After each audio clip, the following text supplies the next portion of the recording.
Thank you for coming to speak to us. Pleasure. Many American Jews believe that the Israelis have a poor sense of explaining themselves, their public relations, their hasbara. As a professional, could you comment on that? So are the Israelis bad at public relations? No.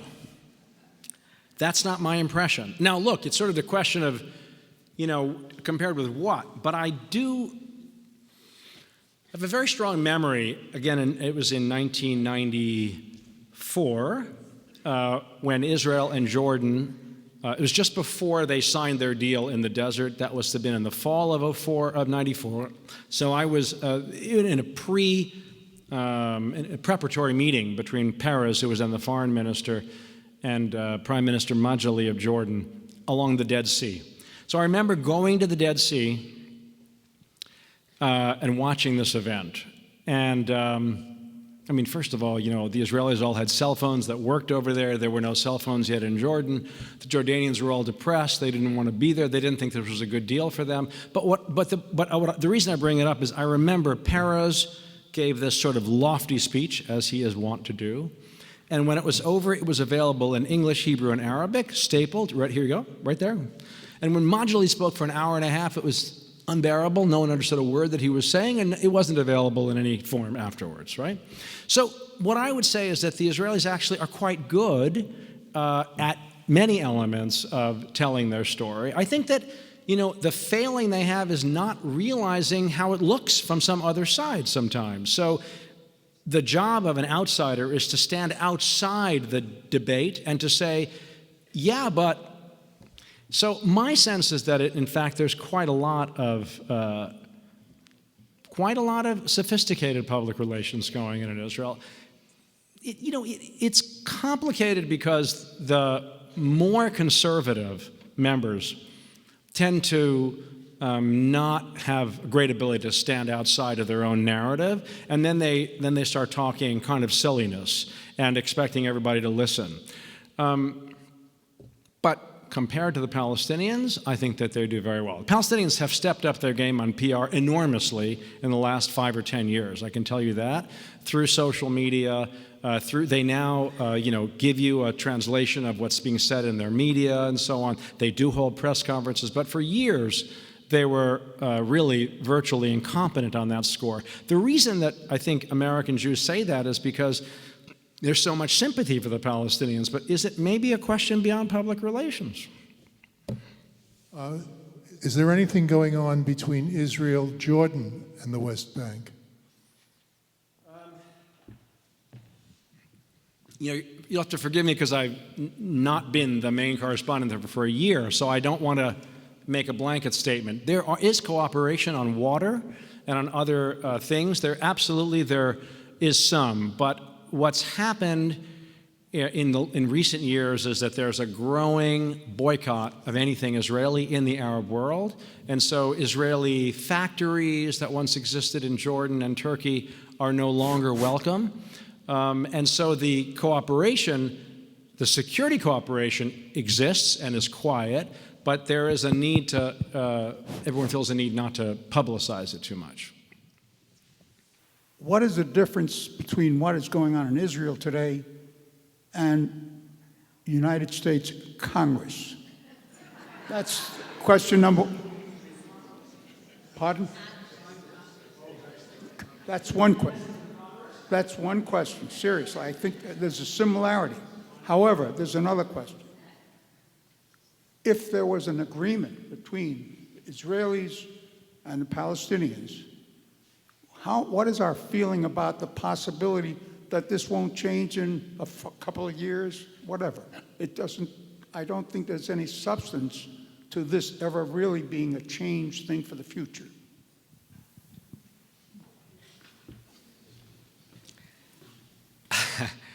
I certainly agree with you that the Congress, we understand it's a different system, right? There's a parliamentary system in Israel, which has enormous power that our Congress doesn't have by comparison. But it is also true that parliaments tend to be pretty rowdy places, rowdier than our Congress. But if you're saying that our Congress has grown a bit rowdy, I'm not going to dispute that.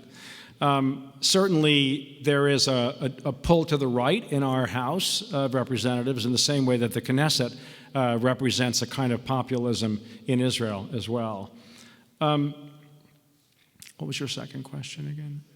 Oh, is the deal, even if these two sides signed a deal, I'm with you. I mean, in other words, I am quite pessimistic about a deal. I'm quite pessimistic about them reaching one. I'm quite pessimistic about them implementing one if they reach it. Now, the thing that's great about my job is that it's filled with surprises. Stuff happens. It's amazing. Leadership plays a role. Suddenly if you'd said to me in December of 2010, so how are things in Egypt, about to blow? I'd said, no, everything's fine. Mubarak's in charge. I don't see any problems.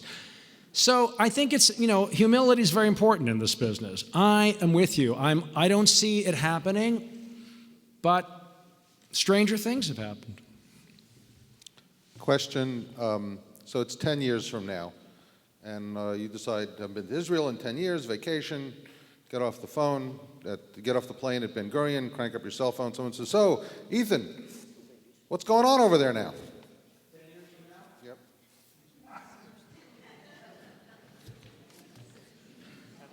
Yep. I've learned not to be foolish and to really predict, but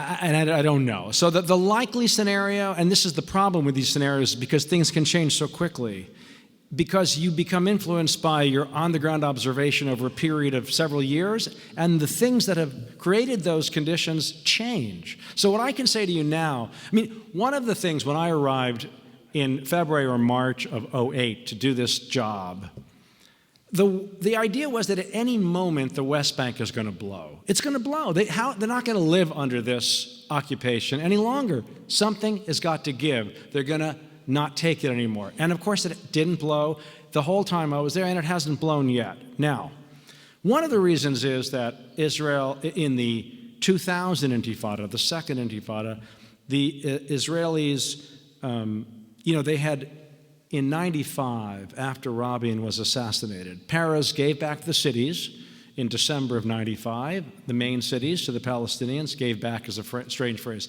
handed over authority to the Palestinian Authority of those cities, and essentially withdrew.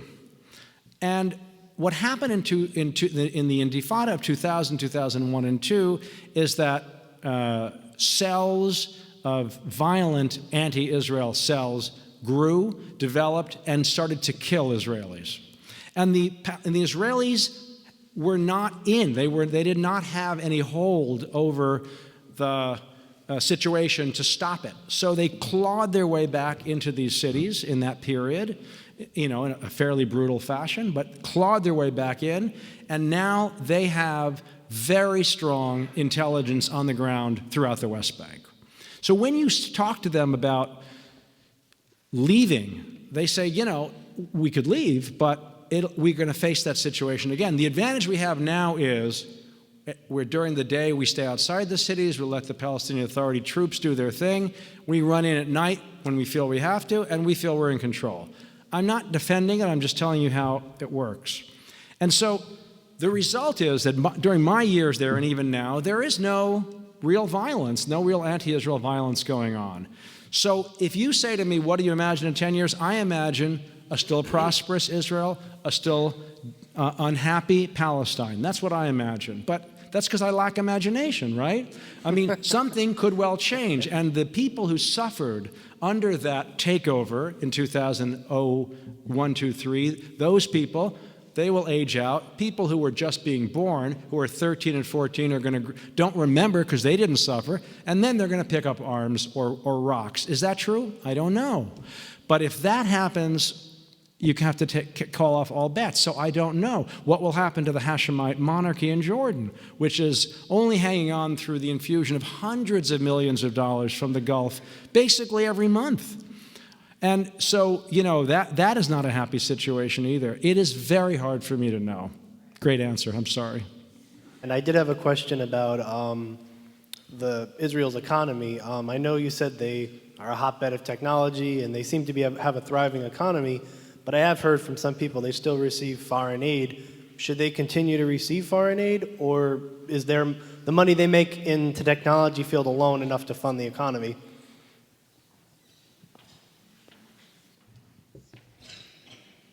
There is a kind of movement in Israel, both from the left and the right, which calls for ending American aid in order to, and they come from different ideologies, as I say, and slightly different rationales, but the argument is we don't really need this money anymore. I mean, it is certainly in the menu of countries that receive American aid, the richest by far.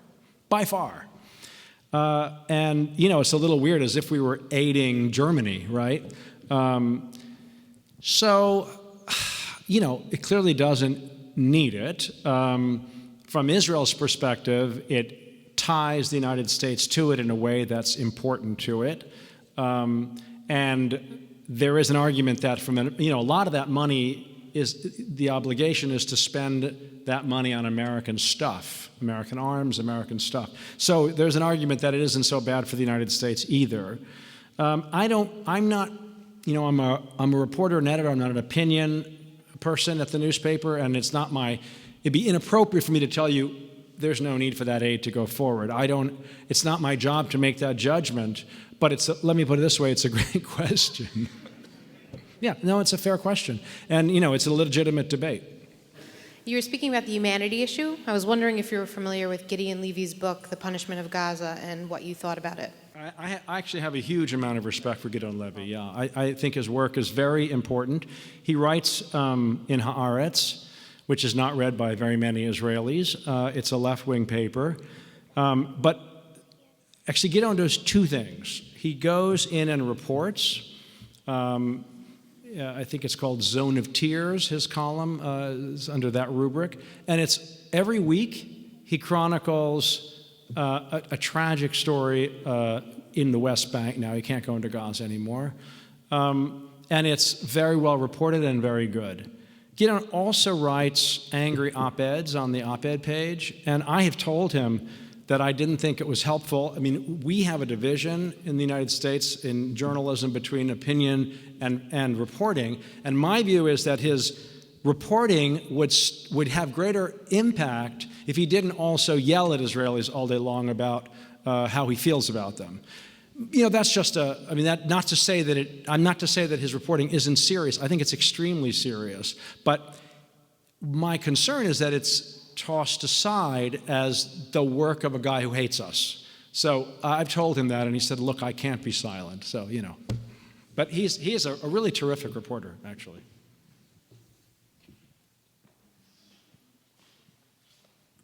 Do I need to stand up?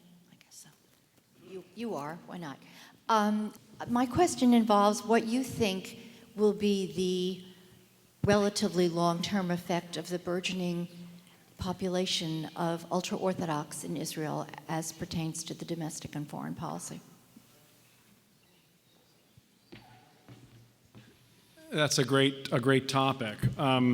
It's about the increase in ultra-Orthodox population in Israel and its impact on the country's foreign policy. I mean, I haven't thought hard about its impact on foreign policy. I would say that its impact on the society is quite profound, and people are just beginning to come to grips with it. A little bit of tiny history. The ultra-Orthodox, of course, were nearly decimated in Europe by the Nazis, and the remnants of these communities that made their way to Brooklyn and to outside Tel Aviv and inside Jerusalem really were deeply wounded communities. And when, in 1948, when Ben-Gurion kind of set up the government, he cut a deal in which essentially he had the view that the ultra-Orthodox were kind of a museum-like flame of a lost world, and that Zionism was going to be such a powerful phenomenon that they would, on their own, disappear. And so he gave an extremely generous set of subsidies to allow them to study and not work and not serve in the army. There were 400 guys involved in that subsidy originally. Now it's something like 70,000. And the other thing that's happened is that their politicians, although officially they were either non-Zionist or anti-Zionist, and therefore refusing to take part officially in many things, kind of learned that there's a lot to be gained from a little bit of political activity, and have made and are very good at getting their troops to vote as they want them to. And so, in fact, Israel faces an enormous dilemma today, which is it has nearly 1 million ultra-Orthodox Jews out of a population of 8 million, 6.5 million Jews of those 8 million. And so that means of the 6.5 million Jews, 1 million about ultra-Orthodox who don't serve in the army. The men have a 60% unemployment rate. Most of them don't work.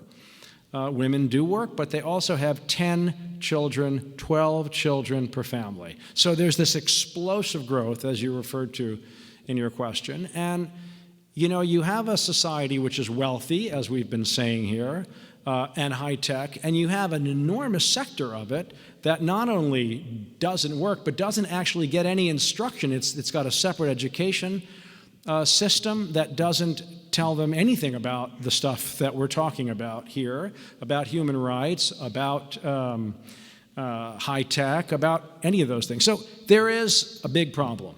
It has begun to be dealt with. There's an attempt to require ultra-Orthodox to serve in the military. My own view is that that's not going to work. It's not really needed.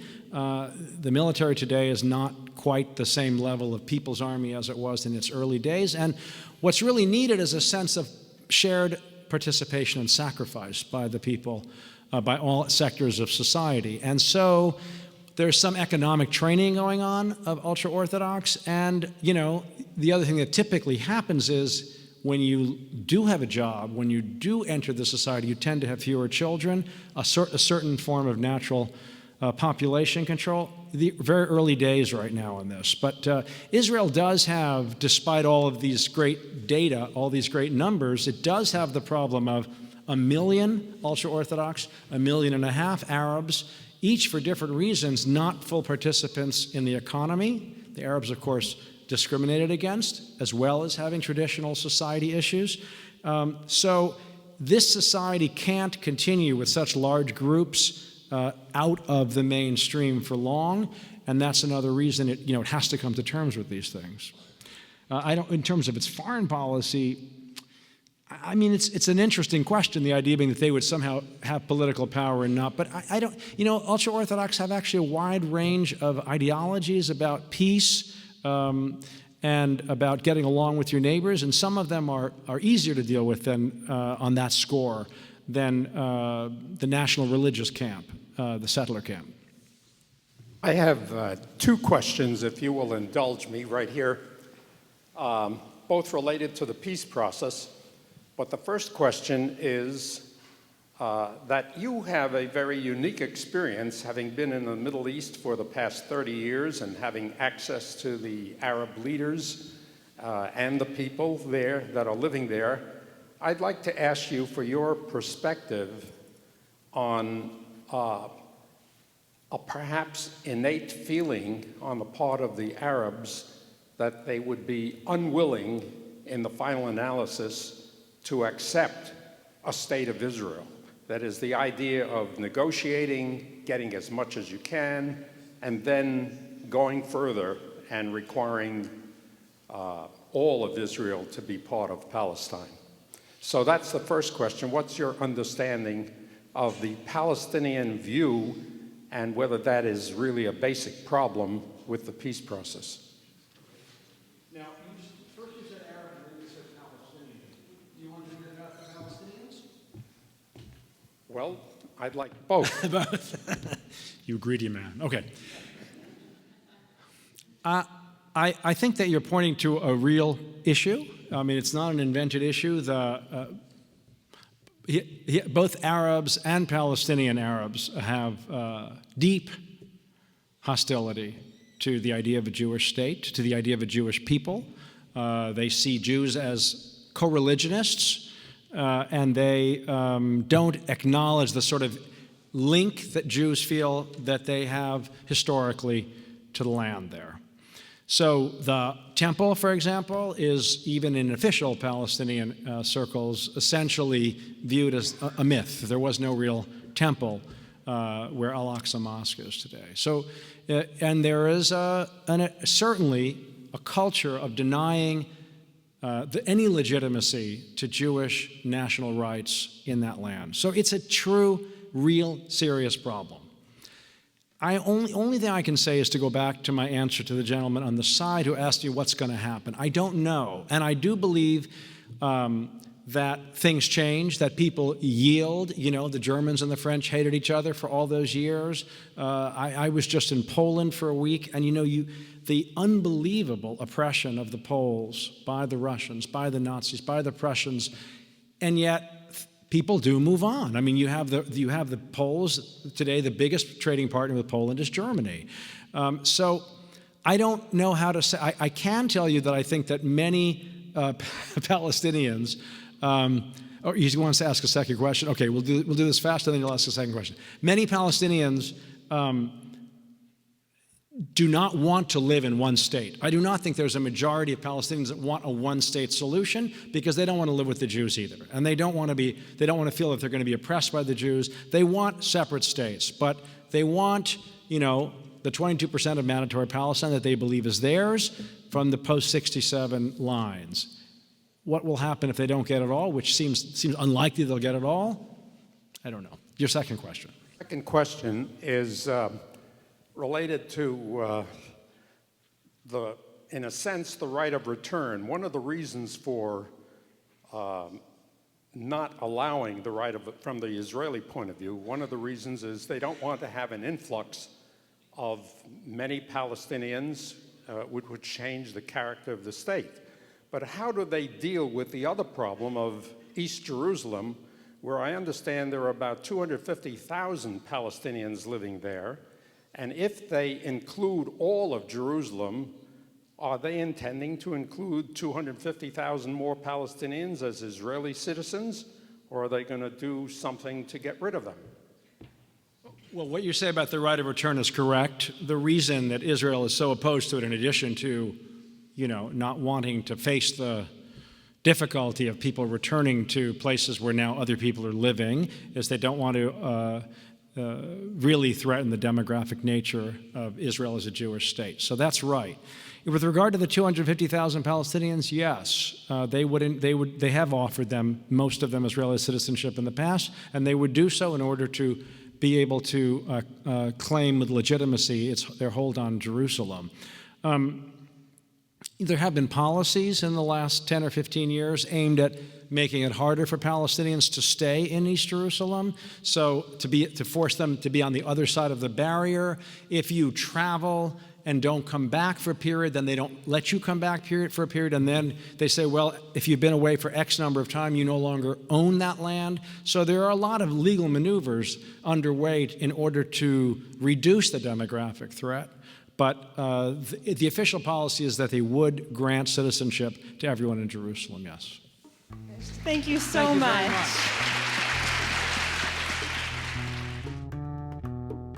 We would be pleased to send a complimentary DVD of this program to anyone who wishes to support Shalom TV with a tax-deductible gift of $36, double high or more, to the nonprofit organization Jewish Education in Media. Simply visit the Shalom TV website homepage and click on the Donate button to make a donation by PayPal or your credit card. And please indicate the program for which you would like a DVD. Or you can send your tax-deductible check made out to GEM. To GEM, Post Office Box 180, Riverdale Station, Bronx, New York, 10471. And again, please remember to indicate which program you would like to receive on DVD with our compliments. And we thank you for your kind support.